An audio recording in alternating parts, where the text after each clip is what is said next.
두 번째 시간 이어서 말씀을 나갑니다.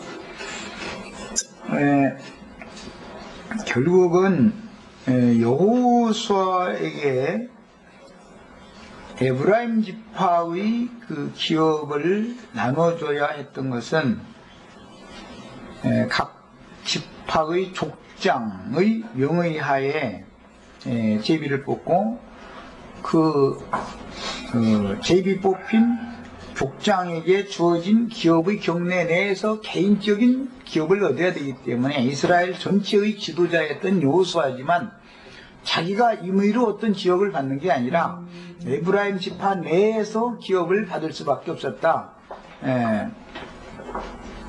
이거는 결국 어떤 교회에 대하여 어떤 이상을 계시받은 어떤 증인이 가르치는 그 가르침이 교회를 세우는 기초가 되고 어떤 이상을 받은 증인이 가르친 가르침에 근거해서 교회가 세워지지만 사실은 전체적으로 그리스도의 교회, 주님의 교회를 세워야 되는 것이지 그 사람의 교회를 세우는 것은 아니다라는 것을 이제 우리가 이상으로 볼 필요가 있습니다. 그 교회사를 보면 주님의 교회를 맨 먼저 변제시켜서 세속 교계를 실행한 사람이 콘스탄티누스라는 사람이죠. 이 사람이 313년에 기독교를 로마의 국교로 이제 선포를 하게 됐어요. 그리고 나서 황권이 동로마와 서로마로 이제 갈라지게 되는데 동로마 제국은 비잔티움 제국이라고 이렇게 부르죠. 중고등학교 역사책에서 하면 세계사책에서 다 배우셨을 거예요. 비잔틴 제국이라고 그래요. 그 이제 동로마 제국이었어요. 그 다음에 서로마 제국은 스페인, 포르투갈을 거쳐서 저 남미, 그 다음에 거쳐서 중미를 거쳐서 아시아에는 필리핀, 그 다음에 이제 인도 지역까지도 그 로마가 그들의 종교를 이제 확장시켰고, 동로마는 그리스 종교의 비잔티움 제국의 그 핵심이 오늘날은 헬라 지역 이제 그리스이기 때문에 그리스를 거쳐서 저 북쪽으로 북진을 했는데 루마니아 뭐 오늘날 말하자면은 옛 소련에서 분리된 거 뭐 키르키지스탄이라든지 카자흐스탄이라든지 이런 나라들을 거쳐서 모스크바까지 러시아까지 이렇게 올라갔죠. 그래서 그리스 정교회의 유적이나 그 러시아가 지금 소장하고 있는 러시아 정교회의 그 성당이나 그 유적 이런 걸 보면 참 어마어마하죠. 참 굉장하죠. 아주 그렇게 발전을 시켰습니다. 비교적 동로마 계보는 좀 비교적 서로마 계보보다는 덜 썩었죠. 그래도 일단 기본적인 이상이 사람을 머리로 하는, 즉 교황을 머리로 하는 교회를 세우기 때문에 이것은 그리스도의 교회가 아니죠. 로마교라는 것은. 그 다음에 이제 이걸 보고 개혁을 부르짖고 일어난 사람이 16세기에 루터라는 사람이 이제 개혁을 부르짖었고, 그를 뒷받침해 준 사람이 잘 아시는 칼뱅이라는 사람이죠.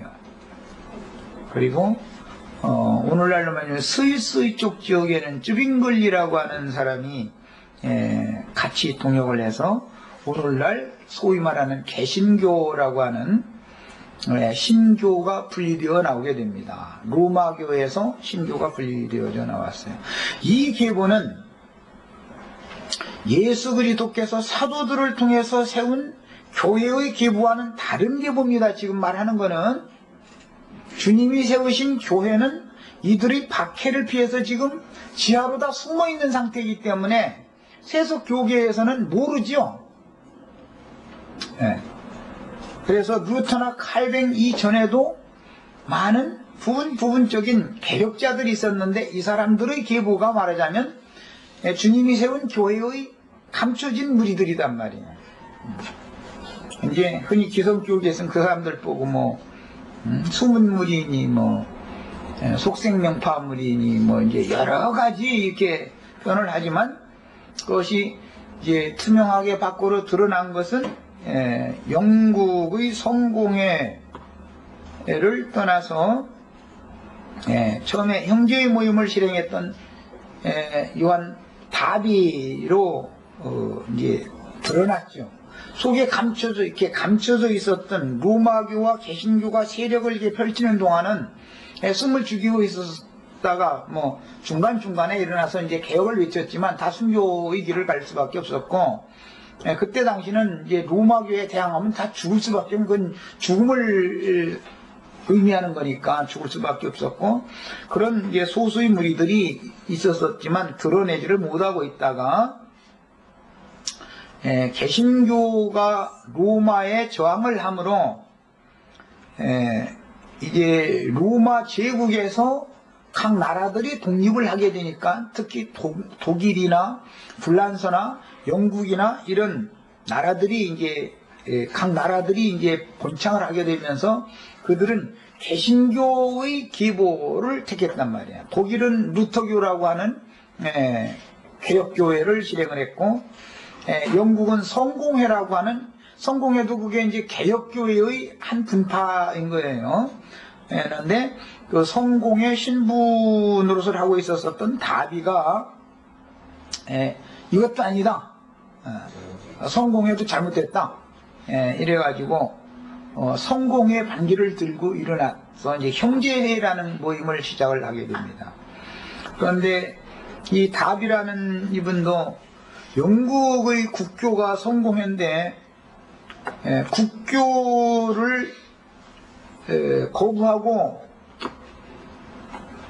성경을 따르겠다고 들고 일어난다는 건 참, 이건 죽음을 곧 의미하는 겁니다. 결국은 캔터베리 대성당의 대주교는 영국 국왕을 안수해서 위임시키고 그 패하고 하는 권세가 있는 사람이란 말이에요. 영국의 국왕이라고 하면은 날아가는 새도 말 한마디 하면 떨어뜨릴 수 있는 사람이죠. 그런데 그 사람을 국왕으로 위임을 시키려면은 반드시 성공회의 대주교가 가서 안수를 해줘야 되는 거예요. 그만큼 성공회라고 하는 것은 막강한 권력을 가지고 있는데 거기에 저항을 하고 일어났다. 이것은 로마교에 저항하고 일어난 루터보다도 작은 개혁이 아니다. 이게.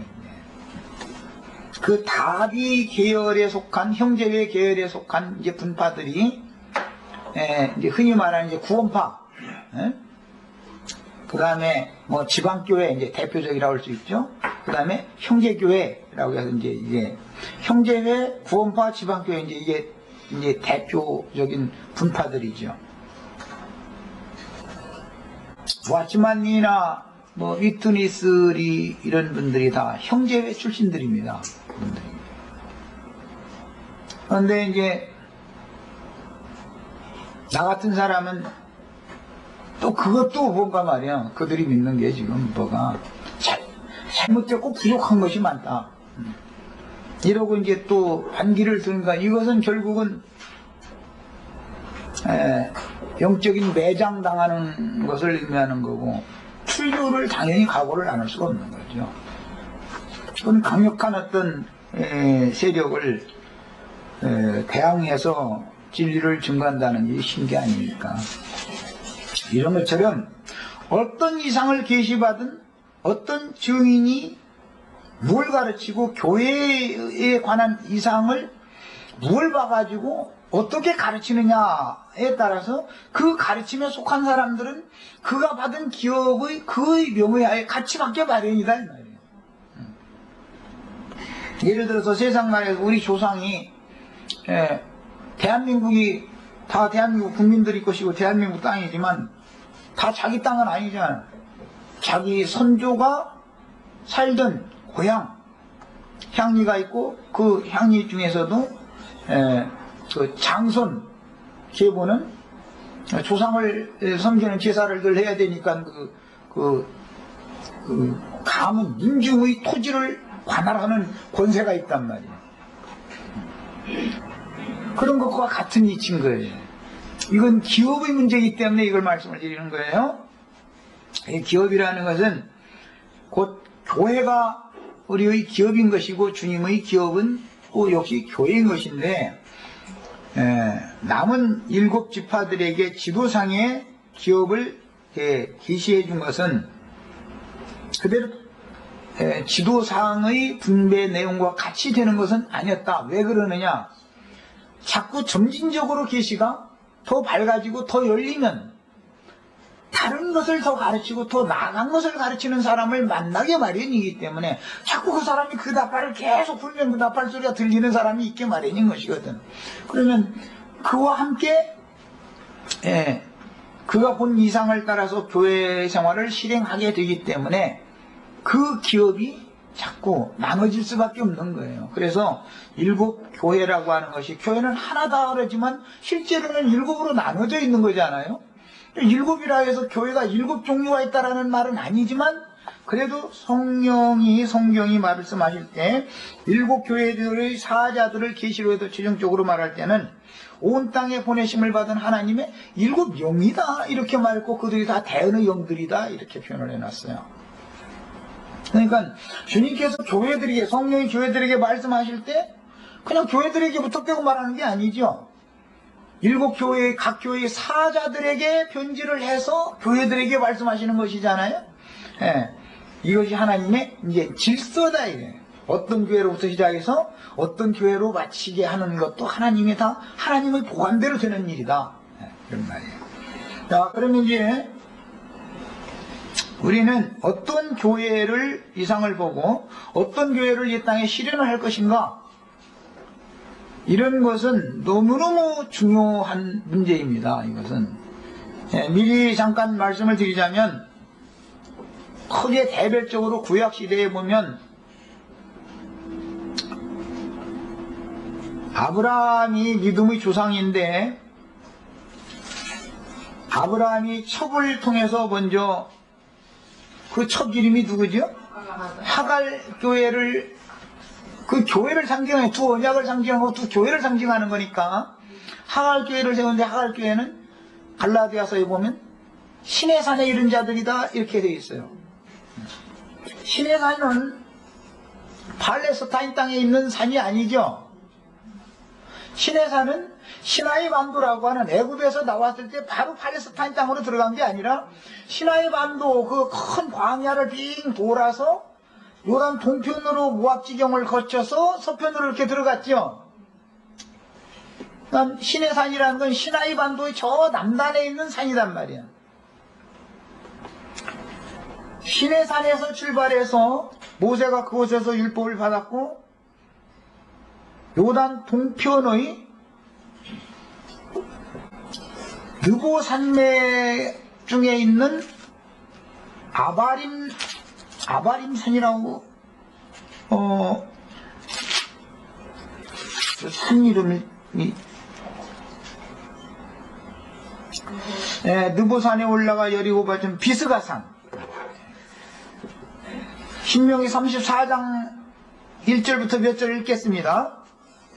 모세가 최초에 시나이 이스라엘 백성들을 구속받은 백성들을 이끌고 홍해바다를 건너서 마라의 첫 번째 진을 쳤다가 그 다음에 사울길을 걸어서 도착된 것이 시내산이죠. 출애굽의 모종을 지금 얘기하는 거예요. 우선 홍해바다를 건너서 마라를 거쳐서 사흘째 되던 날에 시내산 아래에 이르렀잖아요.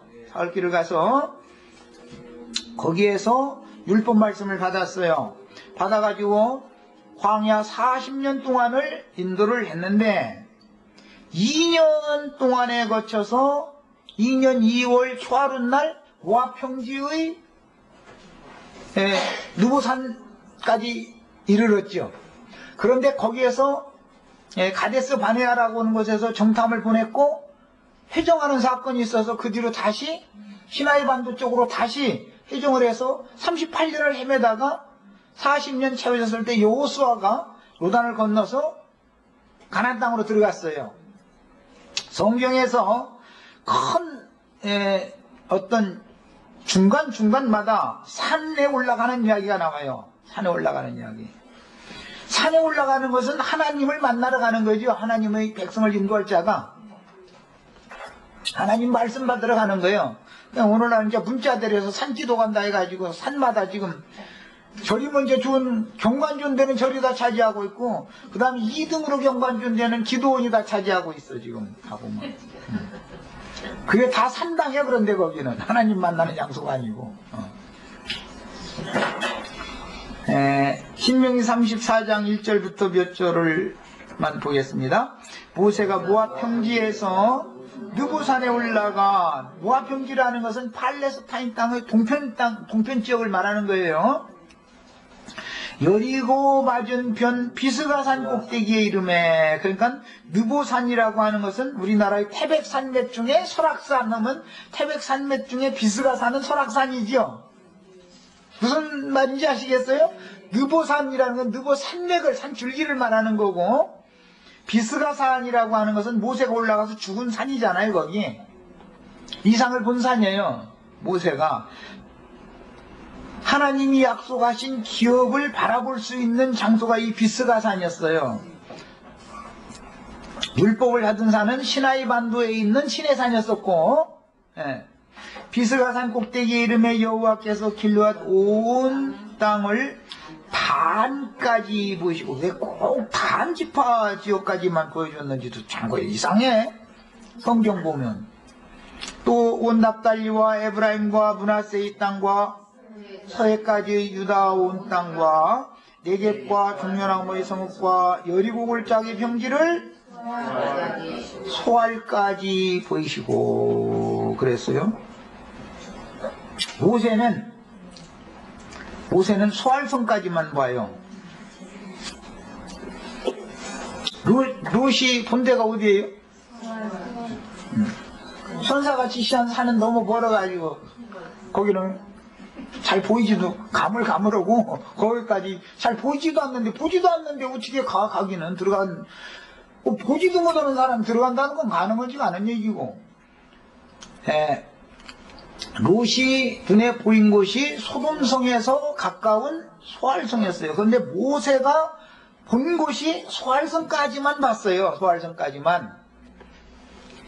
이제 여호수아로 다시 갑니다. 다시 이제 산 얘기 좀 하려고 그래요.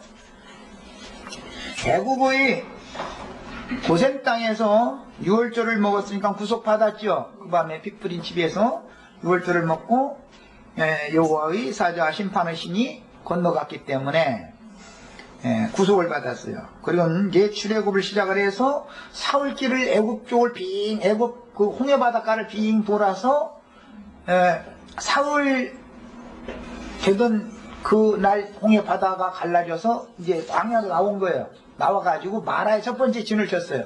그리고 또 사흘길을 두 번째 사흘길을 가가지고 시내산에 이제 이른 거예요. 자, 애굽의 고센 땅에서 사흘길을 걸어서 홍해 바다를 나왔고, 홍해 바다를 건너서 시나이 반도에 나온 다음에, 광야에 나온 다음에 사흘길을 저 남방으로 이렇게 시나이 반도의 남방으로 돌아서 시내산에 이르렀어요. 거기에서 말씀을 받았어요. 말씀을 받아가지고 율법을 지키는 신앙생활을 지금부터 시작하는 거예요. 시내산에서 말씀을 받은 다음부터 이제 정말로 신앙생활이 시작되는 거잖아요. 이제 지금부터. 그런데 40년째 되던 해에는 오늘 신명기 34장에서 읽은 것과 같이 느보 산줄기의 비스가산 꼭대기에 올라가서 하나님께서 자기에게 인도하도록 위임한 그 양무리가 들어가야 될 땅을 보여주셨는데, 저기 예루살렘이 세워지는 시온산은 보이지도 않고, 거기서는 안 보이니까, 거기는 시온산은 너무 멀어서 보이지도 않고, 소활성까지만 보여줬다 이거예요. 소활성까지만. 그런데 그 비스가산 꼭대기에 올라간 것도 굉장한 거죠. 광야 끝에까지 온 거고 42번째 유진 장소가 거기니까 참 굉장한 데까지 온 거예요. 그리고 이상도 봤어요. 봤는데 어디까지 왔냐면 소활성까지만 본 거예요. 이상은. 그리고 모세는 옷 벗고 죽는 거예요. 이제. 그 다음에 여호수아가 그 남은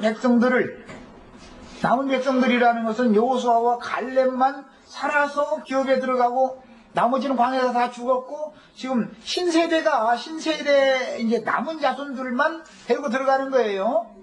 다 죽고 남은 자손들만 이제 데리고 들어가는 거예요. 여호수아가 들어가서 첫 번째 진을 친 곳이 길갈이지요. 길갈에 이르면 거기다 돌 예단을 쌓고 제사를 하고 나서는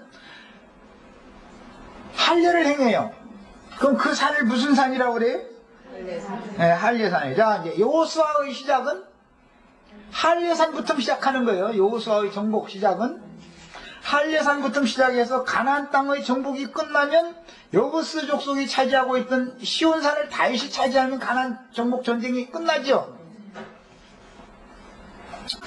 자, 모세는 시내산에 올라가서 말씀을 받았고 느보산맥의 비스가산 꼭대기에 올라가서 이상을 받고 여호수아는 남은 자손들을 이끌고 길갈에 가서 할례산에서부터 정복전쟁을 시작을 해서 시온산을 정복하면 가나안 땅 전쟁이 끝나는 거예요. 이제. 자, 그럼 모세의 사역은 어디까지고 예수님의 사역은 어디서부터 시작해서 어디에서 끝나는가를 지금 말하는 거죠. 신약에서는 이것을 여호수아라고 하지 않고 율법은 모세로 말미암아 주신 것이고 은혜와 진리는 예수 그리스도로 말미암아 온 거죠. 사역이 이렇게 모세의 사역과 예수 그리스도의 사역으로 나눠지는데 사람들은 예수님이 지금 오셨어도 우리는 모세의 제자지 네 제자가 아니다 자꾸 이러고 배척하죠. 하나님의 마음에는 새로운 어떤 경점이 왔는데 옛 사고와 옛 행습에 젖어 있던 사람들은 개혁자들을 배척하게 돼 있는 것이지 받아들이게 돼 있지 않다. 그럼 가장 큰 배척을 받는 사람이 그럼 누구냐? 바로 자기가 몸담아있던 자기와 함께 생활하던 그 사람들한테 배척당하는 거다 이 말이에요. 우리가 로마교 사람들이 우리 형제 자매들 당신들 예수 이상하게 믿는다고 막 박해하고 죽일 것 같아요?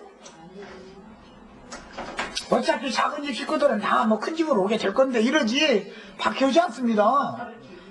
너무너무 멀리 있기 때문에 간격이 너무 멀어서 말해도 알아듣도 못하고 그 사람들은 이런 말을 하면 그냥 복잡하게 믿냐고 그냥 심플하게 믿지. 나 이 사람들 그냥 심플 좋아하죠. 심플하게 믿으라고. 그럼 그 사람들이 말하는 심플이라는 것은 세상적으로 적당해라 이 말이거든 사실은. 근데 뭐야 그렇게 그냥 파고들고 그냥 날마다 모여서 막 여호수아 이런 거 뭐라고 그런 얘기 그거 알면 뭐냐고 그거 이래버린단 말이에요. 알아야 돼요. 이상과 계시를 봐야 되기 때문에 말이야. 모르면은 모르는 대로 무지가 결국은 죽음이거든. 무지하면 순종이나 잘해야지. 무지한 사람 밀어붙이는 걸 좋아해야지. 무지한 사람들 치고 용감해야죠. 내가 이리로 가면 죽는지 사는지 구분 없어. 그냥 무조건 가면 되지 않냐 이 식이지. 그게 완전히 6.25 때 학도병 공격 앞으로 오고 명령하는 거나 똑같은 것이지. 학도병들 데리고 간 지휘관이 그냥 자기 생각만 가지고 무조건 공격 앞으로만 한다 해가지고 그게 적을 한 명이나 죽여요? 총알바지 만들어 놓는 일이지.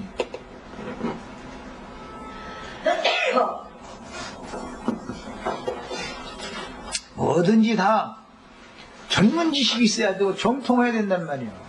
뭐든지.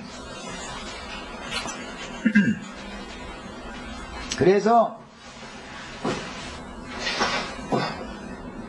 여호수아는 남은 자손들을 이끌고 가나안 땅에 들어가서 할례산에서부터 정복을 시작을 했는데, 다윗은 여부스 족속이 차지하고 있던 시온산성을 빼앗아서 그 성 이름을 다윗성이라고 붙였다가 나중에 예루살렘이라고 이름을 고쳤죠. 그게 고치게 된 것은 창세기 14장 살렘왕 멜기세덱 때문에 살렘으로 고치게 되었던 거예요. 그게 다윗성이라고 이름 지면 다윗의 이름이 나겠죠. 족보 시작도 없고 끝도 없는 살렘왕이신 메시아의 이름이 유명해져야지 다윗의 이름이 유명해지면 돼야 안 돼요? 아이, 나 같으면 다윗성이라고 이름 고쳤으니까 하는 말이야. 다 다윗성이라고 불러. 죽는 날까지 난 그러고 죽지. 이름 안 바꿔. 나는 그럴 거야, 나는.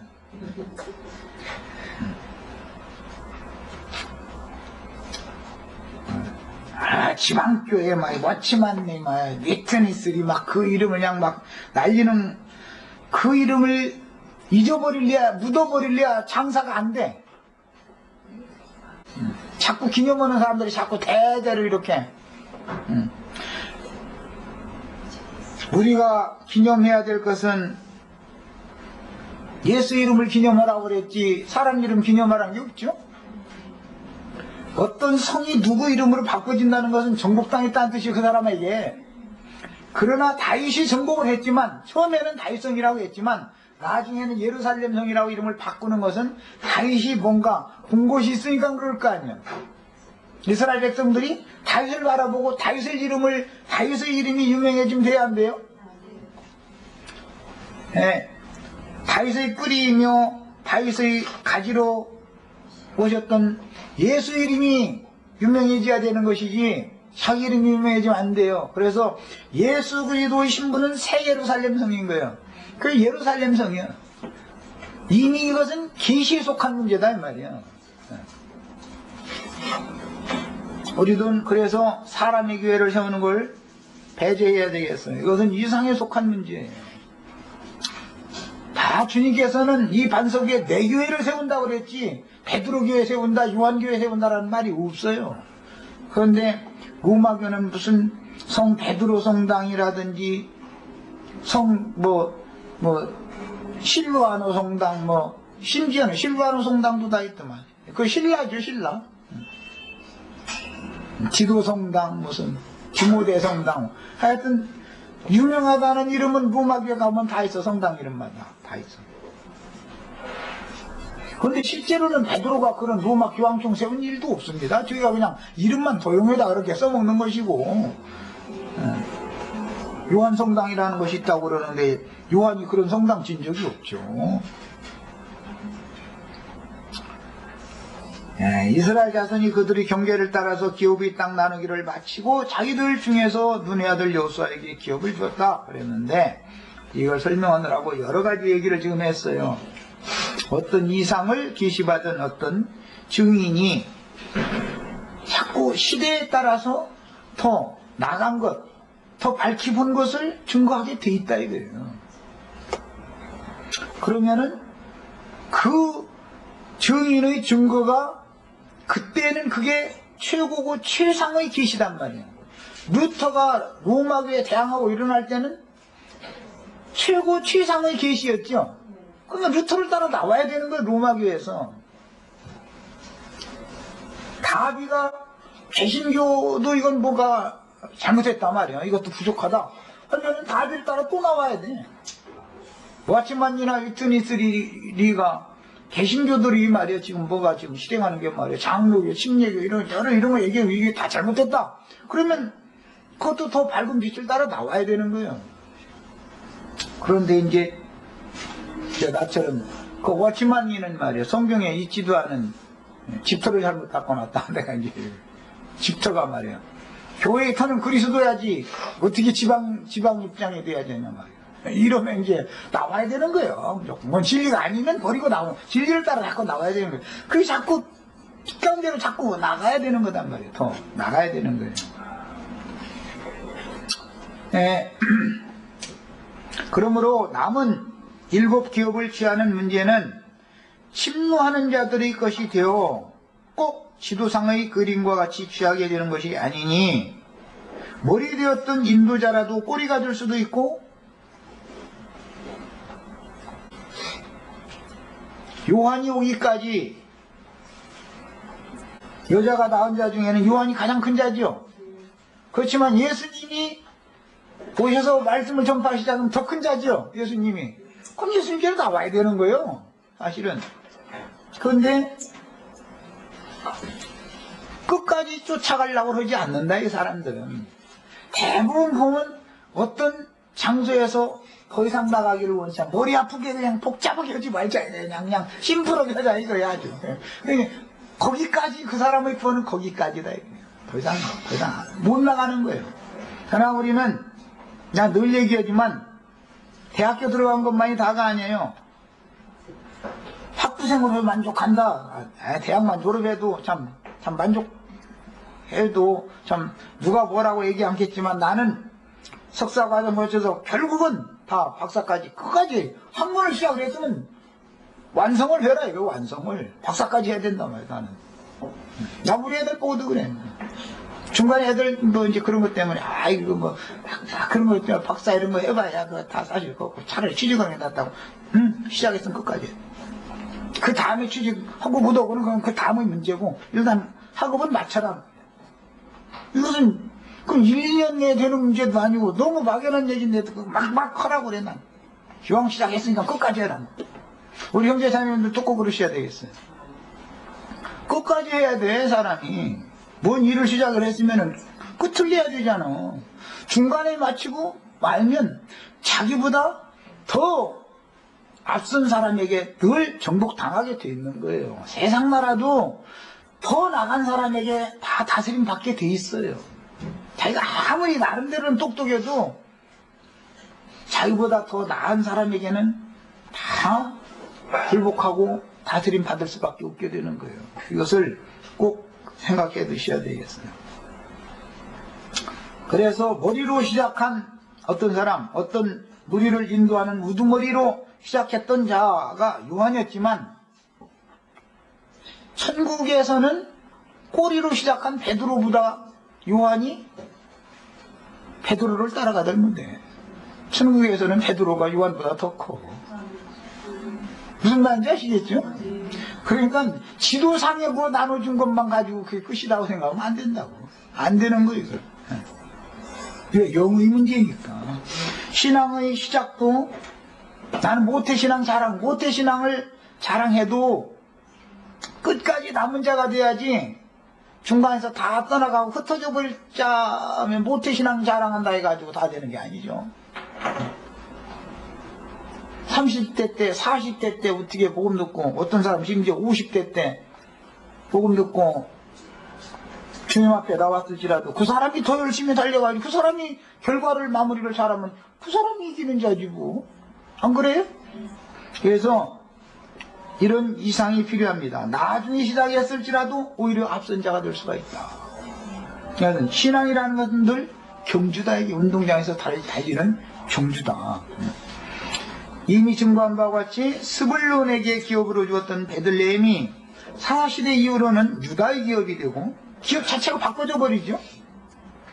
유다에게 기업을 나눴던 시므온이 에브라임과 므낫세에게 가서 기업을 얻어서 북왕국에 포함되는 이런 것들은 지도상의 분배가 꼭 글자대로 문자대로 그것이 계속 유지된다는 것은 아니다. 그래서 어떤 교단의 문자대로라는 것은 이제 교리인데 로마교의 교리, 개신교였던 교리들, 지방교였던 교리들, 이제 어떤 가르침들이죠. 형제회의 교리들, 구원파였던 교리들이 어떤 교회가 세워질 때는 가르침이라고 하는 것이 바탕이단 말이에요. 이게 교리가. 그런데 더 완전하고 영원한 터를 닦아야 되는 거고 세우기도 잘 세워야 되는 거고. 그래서 우리는 나는 장로교 출신이니까 장로교단 외에는 난 다른 교단으로는 관여하지 않겠다. 이런 것이 어리석은 생각이다 이거예요. 난 로마교로 입문했으니까 로마교가 큰 집이지 작은 집은 나중에 어차피 큰 집으로 다 돌아올 건데 끝내 안 돌아오면 어떻게 하려고? 그 말도 안 되는 소리들이죠. 그게다. 자꾸 나중으로 갈수록 숫자가 많아져요. 떨어져 나가요. 숫자가 점점 적어져요. 예. 숫자가 점점 적어지게 마련이지 점점 많아지는 일은 없어요. 빼내니까 자꾸 빼내니까. 예. 그 다음에 자기들 중에서 눈의 아들 여호수아에게 기업을 주었으니 곧 여호와의 명령대로 여호수아가 요구한 성읍 에브라임 산지 딥낫세라를 주매 여호수아가 그 성읍을 건설하고 거기 거주하였더라. 여기 딥낫세라라고 하는 본문에서 여호와의 명령대로 여호수아가 요구한 성읍이라는 문장은 모세오경에는 명백한 기록이 없지만 분명히 갈렙의 경우와 마찬가지로 여호수아도 가데스 바네아에서 가나안 땅을 정탐한 결과를 성실하게 보고한 대가로 그가 요구하는 기업을 얻을 권리를 하나님께 묵시적으로 약속이 이미 있었다는 걸 보여주는 것이다. 갈렙에게는 모세가 확실하게 약조를 한 것이 있지만 여호수아에게는 이것을 확실하게 약조한 것이 없지만 이것은 여호수아는 이것은 영적인 문제이기 때문에 이상과 계시로 받은 약조가 있었다라는 걸 우리는 알 수 있다 이 말이에요. 분명히 여호수아가 약속대로 그 기업을 받았다고 그랬으니까 하나님은 언약하시는 하나님이죠. 영적으로 약속을 받았다라는 뜻일 거 아니냐. 이게 문자대로는 없으니까 모세오경에는 여호수아에게 갈렙처럼 이렇게 기업을 준다는 약속은 없었잖아요. 그런데 실제적으로 여호수아서에 와서는 약속대로 그 기업을 받았다 이렇게 됐잖아요. 이상에 속한 문제다 이 말이죠. 자, 이 단락은 이스라엘 12지파의 기업 분배가 끝나자 마지막으로 여호수아가 기업을 얻은 내용을 기록하고 있는데 그는 에브라임 지파에 속한 사람이었으므로 당연히 에브라임 지파의 기업 중에서 자기 몫의 분깃을 얻어야 했습니다. 이것은 지금 설명한 바예요. 이것은 시대에 따라서 교회사가 변천되게 돼 있다. 그것은 어떤 말씀을 새롭게 깨닫고 더 나아가는 말씀을 자꾸 나팔을 불면 그 말씀을 그때는 그 세대 중에서는 그게 최고의 진리다 이거예요. 그러니까 나오는 무리가 나오게 돼 있다 이런 말이에요. 여호수아는 에브라임 산지 딥낫세라를 자신의 몫으로 얻었는데 단 지파에 속한 딥나와는 구별되는 것으로서 이것은 에브라임 지파의 영역을 말한 거예요. 그 딥나라고 하는 것은 딥낫 헤레스라고도 부르며 사사기 2장 9절에 나오는 용어예요. 후일 여호수아가 죽자 가스산 북편의 이곳 딥낫세라에 여호수아가 장사되어졌습니다. 기업은 생전의 삶의 터전일 뿐 아니라 사후에 안식에 들어갈 초소임을 알 수 있고 여호수아의 기업은 구원자 예수님의 기업인 교회들 중에 이기는 자들의 교회인 하늘의 장작교회에 대한 상징이니 여호수아와 갈렙은 죽음을 보지 않고 하나님 나라를 유업으로 받은 사람들의 대표자들이죠. 주님은 생전에는 자기 땅의 자기 백성들에게 박해 가운데서 복음을 전파하여 몸된 자신의 교회를 세우셨으나 땅의 7교회들 중에서 이기는 자들을 빼내신 하늘의 장작교회는 영원한 주님의 기업이 되는 것입니다. 이것은 역시 이 교회에 관한 얘기는 이상에 속한 문제인 거예요. 이것은 우리는 땅의 교회를 계속 추구해서는 안 되겠다.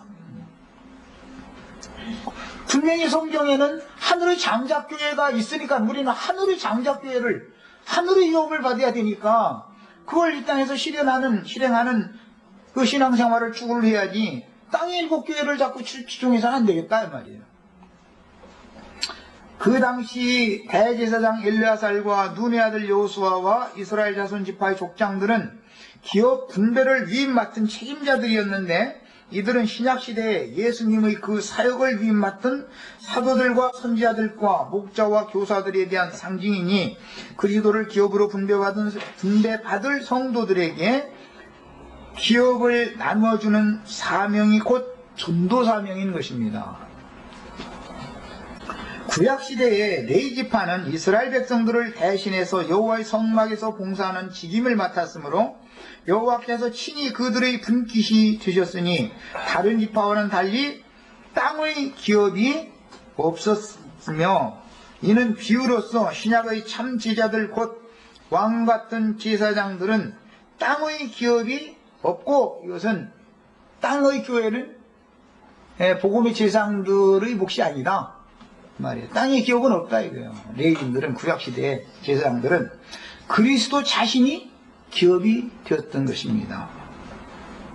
그 다음에 구약시대의 레위 지파는 다만 이스라엘 각 지파가 기업으로 얻은 땅의 기업들 중에서 거주할 성읍과 가축을 기르며 봉사할 들판을 각 지파들에서 분깃으로 얻었으니 이는 복음의 제사장 직분을 수행할 참 지자들은 이 생에서는 다만 복음을 위해 살아야 하며 복음으로 말미암아 살아가도록 정해졌다는 것을 보여줍니다. 그러니까 주님의 지자들은 자기 교회는 없었다.